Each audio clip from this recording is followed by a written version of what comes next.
சொக்கநாதன் பெற்றெடுத்த பிள்ளையாராம்.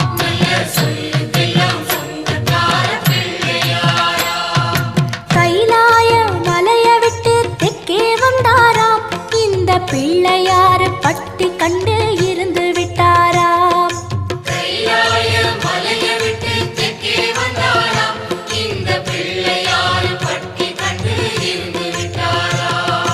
கணபதியார் வந்தாரம்மா, நம்ம உறவாக நின்னாரம்மா.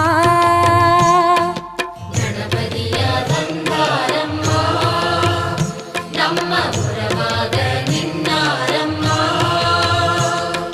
சொக்க